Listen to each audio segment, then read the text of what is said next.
Africa is the oldest inhabited continent in the world, the birthplace of the human race, which is why it's sometimes referred to as the mother continent.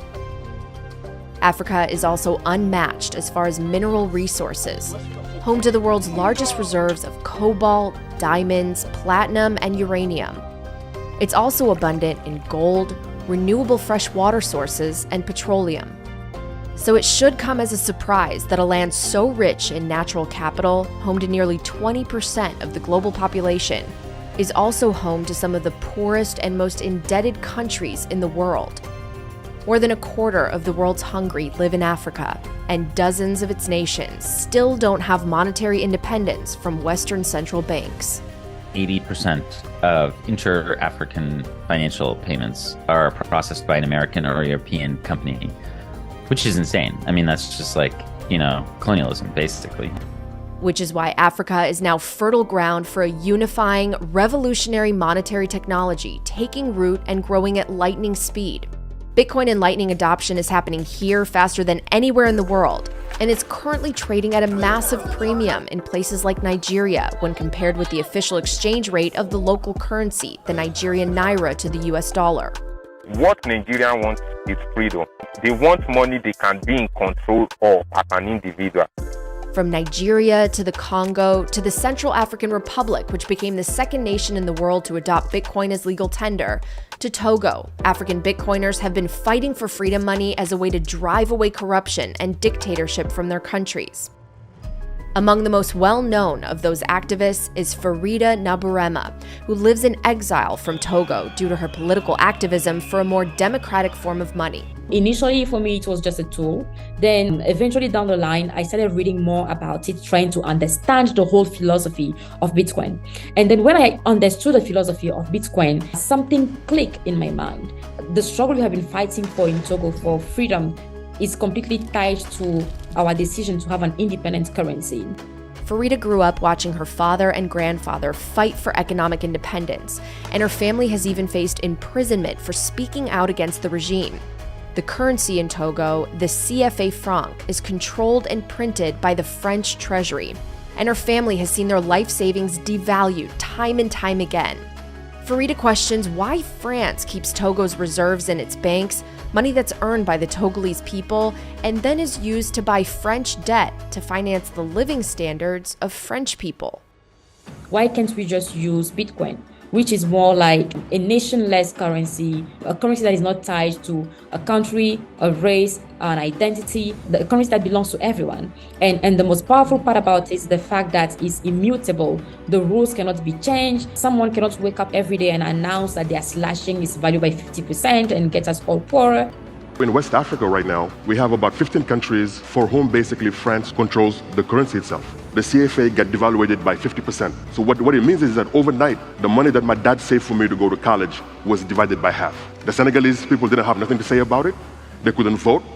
And as the US exports the worst effects of the global reserve currency inflation on the developing world, the need for sound money is extremely obvious to most Africans, even as Western economists seem blinded by their financial privilege.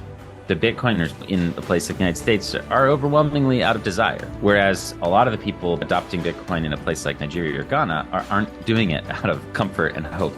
They're doing it out of, this doesn't work, I need this now. They're doing it out of need. While the devaluation of the dollar, of the euro, of all these other things are happening, it has a trickle-down effect to our third-order currencies of the Kenya shilling and others across Africa, where we get burned even worse.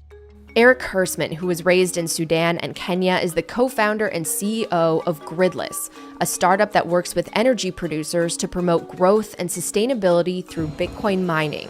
Really what you have in Africa is a lot of people who don't have electricity and grids that aren't well built.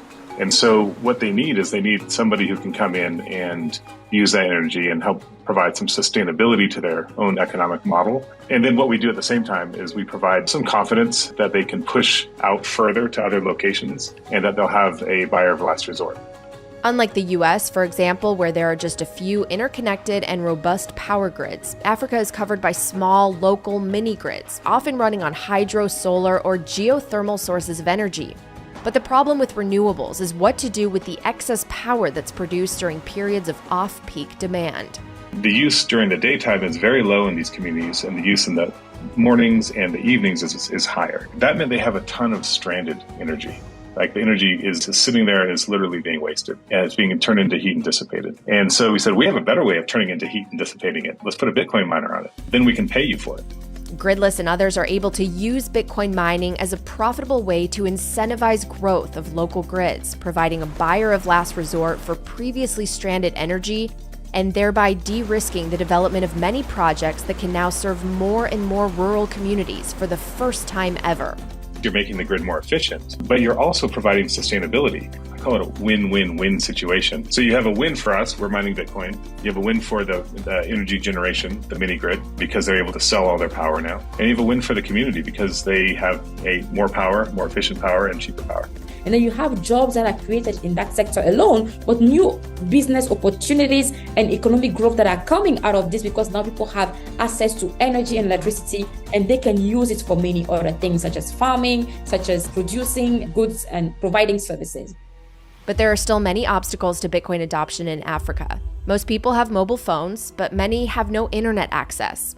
And this image of Africa at night is telling. It illustrates something more foundational. Many communities lack access to electricity. The numbers are, I think it's 37% who can get access to electricity, but even those who can get access aren't always able to afford it. And so you have this kind of doubling down problem. So access and affordability are closely linked for both internet and power. Two of the most recent innovations to overcome the connectivity issues facing Africans are Machankura and Bitnob. My name is Bernard Para, CEO of Bitnob, a Pan-African company building financial services on Bitcoin.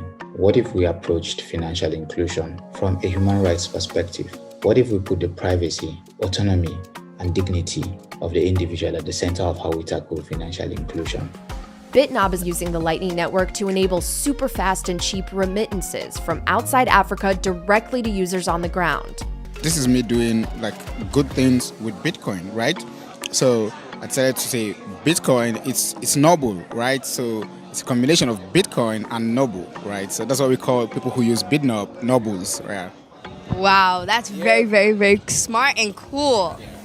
Machankura provides a service to send Bitcoin over the Lightning Network through traditional SMS text messages, bypassing the need for a smartphone. The simple reason why this is so disruptive is the fact that if you need Bitcoin, you don't need the internet.